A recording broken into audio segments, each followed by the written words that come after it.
Thank you, and thanks for the opportunity to speak at this meeting. I'm particularly delighted to share the platform with Ismahan and Joachim. This is what I've been asked to speak about, the report of the high-level EU Committee on Food System Science. The only problem is this report is not available yet. So I'm going to give you a little foretaste of it towards the end of the presentation. But what I want to do is really take a long view. I want to talk about what has happened over the last 70 years. Now, I'm not going to go into too much detail in this, but I think it's important to give this perspective. But then look to the future, to the next 30 years. And very much this aligns with what Joachim has just been talking about. And then at the end, talk about where does the expert group report, where does this fit into this broader picture of what is to happen for the future. So just some of the big things that have happened here over this past 70 years. I mean, as Joachim said, the FAO was established following the Food Summit in 1943. But even more significantly, the FAO was one of the 4 pillar institutions that was established to bring about post-war recovery for the world. So from that point of view, the FAO's importance then and its continuing importance just needs to be mentioned. The crisis in the 60s, when many countries in the world were facing famine and really serious food shortages, was actually tackled by dealing with by the Green Revolution. This extraordinary achievement of science and technology, which happened probably from the late 1960s onwards. The person who was most associated with this was Norman Borlaug, who received the Nobel Prize in 1970 for his work. We move on into the 80s, and countries are, generally speaking, protectionist policies for farming in the major industrial countries, and with lots of barriers, etc., in place. And then tackling this was the job of what was then called the Global Agreement on Tariffs and Trade, one of the other pillar institutions for the post-war agenda. And I want to mention some names as we go through this litany. And one name is the late Peter Sutherland, who brought those negotiations to a conclusion and was the Director General of the World Trade Organization on its establishment in 1995. 2007, 2008, we had the food price crisis. That's against the background of, I would say, 3 decades of taking food for granted. And suddenly, for a whole set of supply and demand factors, prices rise, food becomes politically important again because of riots, food riots in over 30 countries. So food is back on the agenda again. But then we move to these 2 landmark decisions in 26, or 2 agreements in 2015, the SDGs and the Climate Paris Agreement. But in the subsequent years, not enough progress being made to realize what was decided at these meetings. And that is actually the background to the UN Secretary General calling the Food System Summit in 2019 to be eventually held in 2021 on the clear proposition that if the SDGs are to be attained, it has to be on the basis of sustainable food systems, as Joachim says. Let's look at the European story. Early 1950s, huge issue, food, a central political issue, addressed with the treaty, beginning with political integration, economic integration with the Treaty of Rome and the establishment of the European Economic Community, and with agriculture as its primary policy. The Common Agricultural Policy set up in 1958, and its father, literally, Sikko Mansholt, who had been Minister for Agriculture in Netherlands for 13 years before that, and then he remained Commissioner for Agriculture for a further 16 years. We come back into the business of markets, and in the 1980s, too many surplus products. The milk quota introduced, and again another important name to recognise, Ray McSharry, the Commissioner for Agriculture at the time, the first really major reform of the Common Agricultural Policy, and that reform process has been continuing. But then we reach 2019, and this is really a landmark moment when the Commission proposes the European Green Deal, that we have to take the environment more seriously.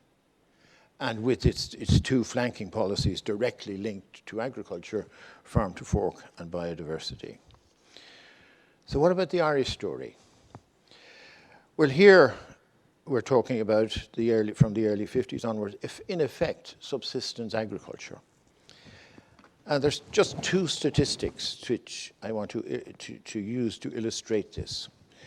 There was a study in 1949 by an Australian expert who concluded that he had seen hundreds of Irish fields which are growing as little as is physically possible for the land to grow under an Irish sky.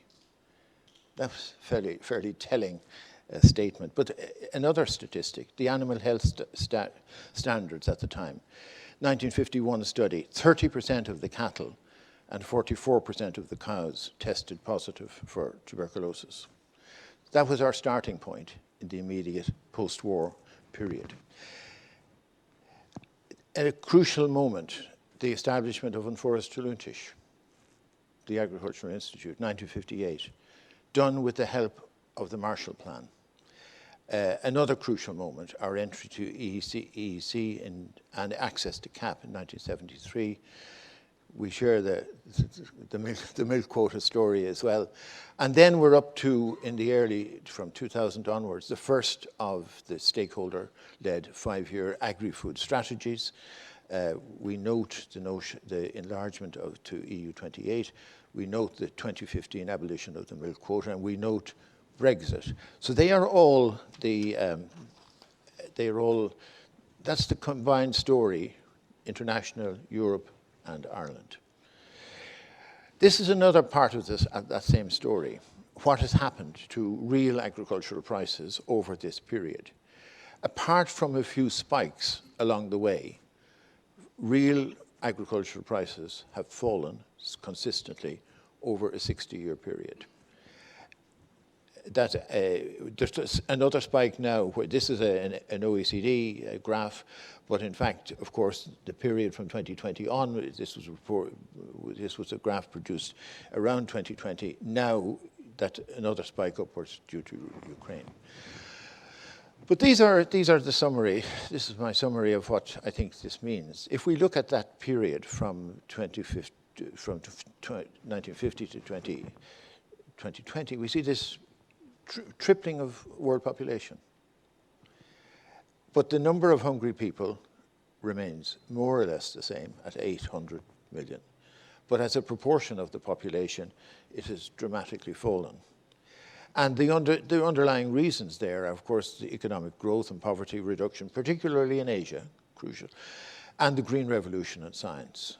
The downside, of course, is that this has been done with environmental damage to the planet. And we now have a new definition of what is malnutrition. We used to talk about malnutrition as being undernutrition. Now we know, in fact, it's more complex. It also involves micronutrient deficiencies with all the impact that has on health, and even more significantly, overweight and obesity. And that again adds up to why a food systems summit was called and took place in 2021. Now, very briefly, this is material that most of you are familiar with. The fact that we have had a series of 10-year strategies. The Food Vision 2030 is the 5th such strategy since 2000. And I do think, and Joachim has commented on, this is a very good strategy for this country. And we are setting out, we're in a leadership role internationally with this strategy. But of course, we have to implement it. So what are the really distinguishing features of this strategy by comparison to some of the others? That's the definition for a sustainable food systems. It's an FAO definition, and it was quoted already by the minister. But crucially, we have developed this strategy using a food systems approach, explicitly acknowledging the links between policies for agri-food, environment and climate, and nutrition and health. And that latter point has not been featured in any previous strategy. It is now there because it's relevant to today, and it's an area where I believe we need to make real progress, and we're at an early stage in that agenda. But another critical thing in this strategy is that it's stating that there should be a coherence between our domestic policy on sustainable food systems and our foreign policy, our foreign and development cooperation policy. And that enables us to go to international conferences like the UN Food Systems Summit and say, we have this, our own vision, we're committed to its implementation, and we think it is relevant, indeed, to other countries. In practical terms, the strategy spelled out 4 key missions, and these are those in the strategy: a climate-smart, environmentally sustainable agri-food sector. That was given the prominence it was given, I would suggest, partly because of some of the inadequacies of the previous strategy, Foodwise 2025, which led to a very significant expansion in dairying, which was an economically desirable and objective thing, but did not take sufficient account of the environmental consequences of that expansion. This mission 2, viable and resilient primary production with enhanced well-being, I think that was a response to the fact that some of the earlier strategies were, I think, very good in terms of spelling out and indeed delivering on ambitions for the food sector without giving adequate attention to what that meant for the primary producer. So this strategy was an attempt to get that balance a bit better. The third one on the whole area of food, which is safe, nutritious and appealing, trusted and valued at home and abroad, that's really building on, I think, some of the massive progress that's been made in this country over the last 20 years, where we actually have a food offering which is increasingly attractive in terms of quality and value, and obviously safety as an absolute underpinning. And then find this 4th mission, which is really relevant to today's conference, and which the minister already spoke about: an innovative, competitive and resilient agri-food sector driven by technology and talent. So if we look to the future, and I suppose the crucial point I want to make is that even though we've achieved great success over the past 70 years in increasing food production, the nature of the challenge that we face over the next 30 years is a more complex one. It's not just about increasing food production, it's about increasing nutritious food production, which serves to deal with the agenda of health, and is also particularly linked to the climate dimension. But what the Food Systems Summit has achieved is that over 100 countries have committed to food systems transformation. The Ukraine crisis has just brought the whole question of food and nutrition security up the political agenda, and it's going to remain there for the foreseeable future. And then what we are faced with in the relatively short term, 8 years, 2030, are we going to move towards serious achievement of what's spelled out in the SDGs and the Paris Agreement? When we look at the population trends between now and 2050, we're talking about a further increase of about 2 billion people in the world. And then the big questions, what's going to happen with our climate policy, with our global warming. And then we talk about uncertainties, and Donald Rumsfeld's famous phrase, the known unknowns and the unknown unknowns. The known unknowns are around geopolitics, climate impacts, and pandemics, as if they weren't enough. There may be others which are the unknown unknowns. So that's the context in which we are now moving into shape policy. But this, I think, this is what I would take to be some of the political and policy implications for the future. That the past decade, and it is really only in the past decade, that we've seen an increasing acceptance of the need to plan using a food systems approach. The commitments made at the UN Food System Summit have accelerated things in that direction, but they have to be delivered upon now with urgency and effectiveness. But Ireland's tradition, I think, of using stakeholder-led development of agri-food strategy, and particularly the adoption of Food Vision 2030, provides a real opportunity for us to achieve international leadership in this field. What Joachim was attempting to, was saying at the end of his presentation is needed.